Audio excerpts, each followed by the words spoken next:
Advait is asking, Pranam Acharya Ji. Ashtavakra Gita, chapter 10, verse 7. Prosperity, pleasure, pious deeds, enough. In the dreary forest of the world, the mind finds no rest. Here the word pious deeds does not seem to belong to the family which the word prosperity and pleasure appear to belong to. As per my understanding, prosperity and pleasure seem to belong to materialistic part of life, but pious deeds seem to belong to the truth. Please help me to understand what does Ashtavakra mean by the word pious deeds. No, Javed, not that way. In the world of Ashtavakra, these three belong to the same dimension: prosperity, pleasure and piti. Piti referring to pious deeds. Prosperity, pleasure and piti. They belong to the same dimension. Yes, you are right. Generally, in worldly terms, in moralistic terms, prosperity and pleasure are held as something material and worldly. And pious deeds, virtues, piti, they are held as something belonging to the other world. No, not at all. We have had a long discourse on the difference between morality and spirituality in the very last session. I would advise you to go through that again. Pious deeds belong to the world of morality, and morality is not spirituality. Na papam, na punyam, na dukkham, na sukham. You go to a Dattatreya or a Ribhu or an Ashtavakra, they all will be quick to denounce virtues as much as they denounce vices, because they focus on the actor and not the action. They focus on the doer and not on the deeds. Because they do not focus on the deeds, so for them pious deeds are only as good or bad as profane deeds.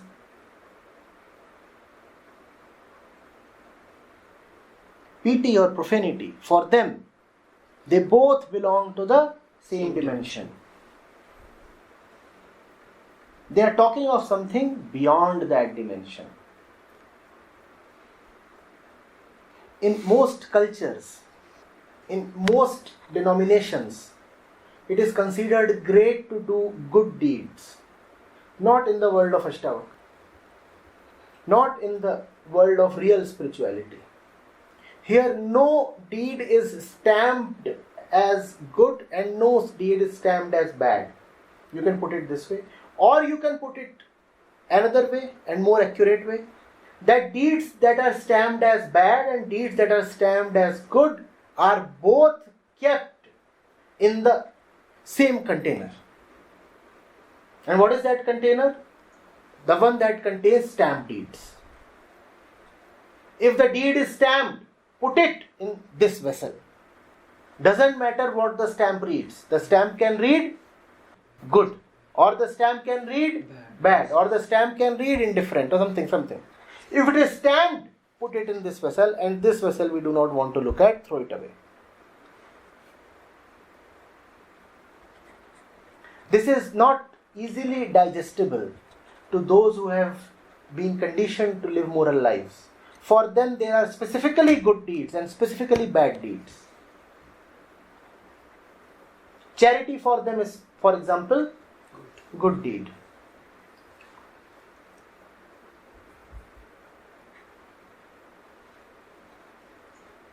Without understanding the real meaning of charity, they will keep on donating. The result being that such donations only enhance the impurity within the ego. They cause the ego to puff up even more.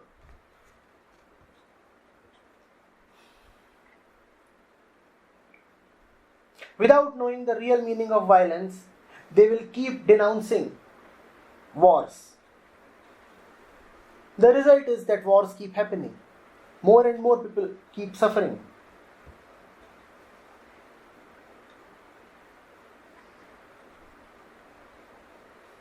Without knowing the real meaning of help, they'll continue to keep helping.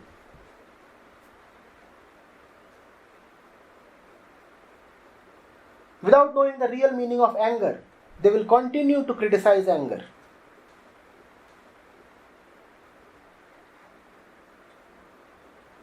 Something is good, something is bad. Of course, such a classification helps only the hair-brained. Oh, that's an insult to the hair. The hares are a close relative of the rabbits. And I dare not do anything that offends my rabbits. So, that word should be put off the record.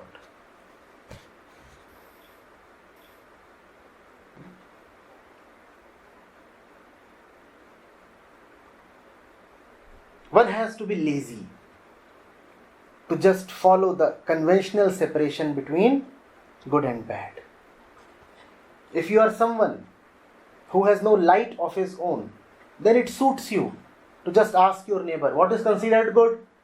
And he tells you, all these things are considered good. Keep your house clean, wash your face twice a day, be a good girl, obey the parents, respect the neighbors, bow to the elderly, and because you are so lazy, you don't bother to inquire. So you just follow these things. And you are equally lazy in inquiring about the things that are prohibited.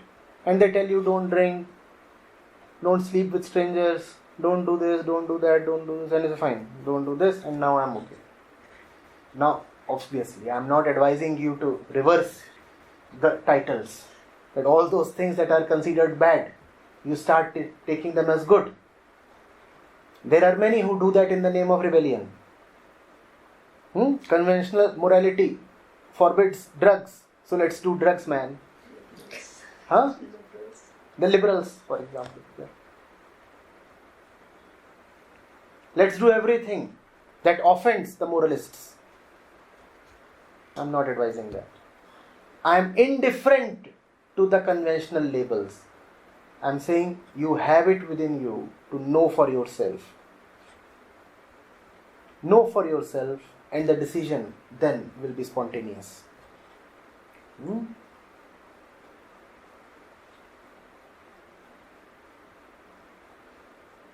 When I used to go to college students, I used to ask them, that which was considered good, is it considered good anymore?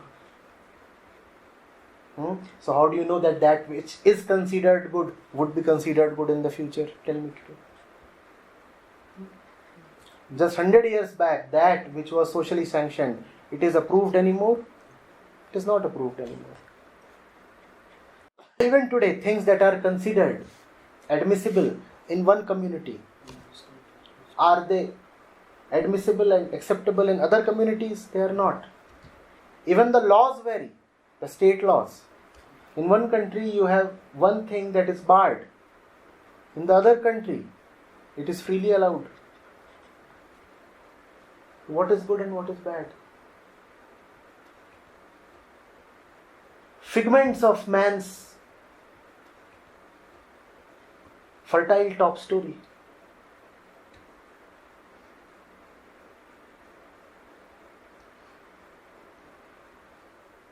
Pranam Acharya ji. Why wisdom in action is not so immediate for me? How can I overcome this? Kabir from Kolkata.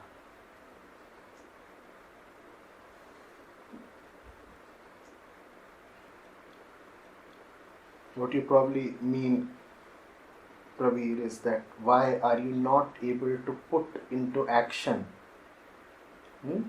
that which wisdom has brought to you? Realization and action are always together. You cannot realize and not act. To realize is to lose your decision-making capacity. To realize is to surrender your decision-making capacity.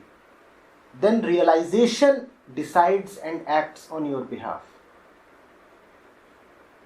So if you say that you realize,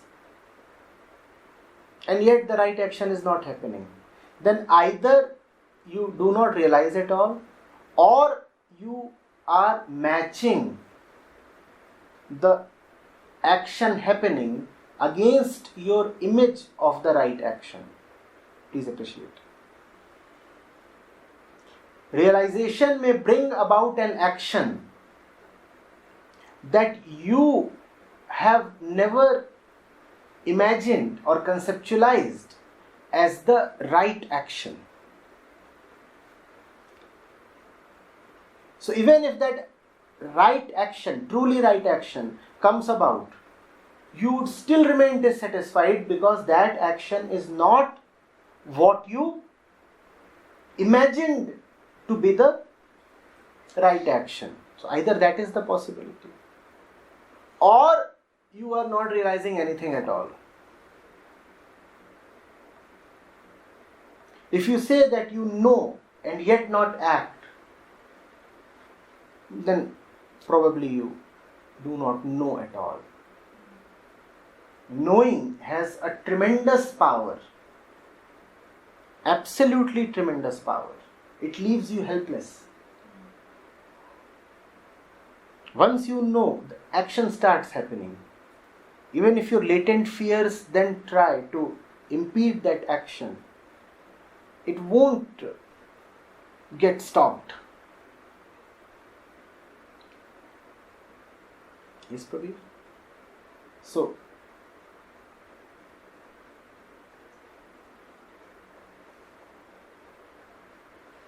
when you say that you have realized, pause for a while and ask yourself, have I? Hint, if you have realized, you can have no other concern. If along with realization you have 5 other concerns, then rest assured you haven't realized. Once realization comes, realization itself is the biggest concern, the driver, the master. Along with realization, if you face 5 other issues, I realize, but I know that, but if these several buts or even one of them are present in your mind, then rest assured that realization is not yet there.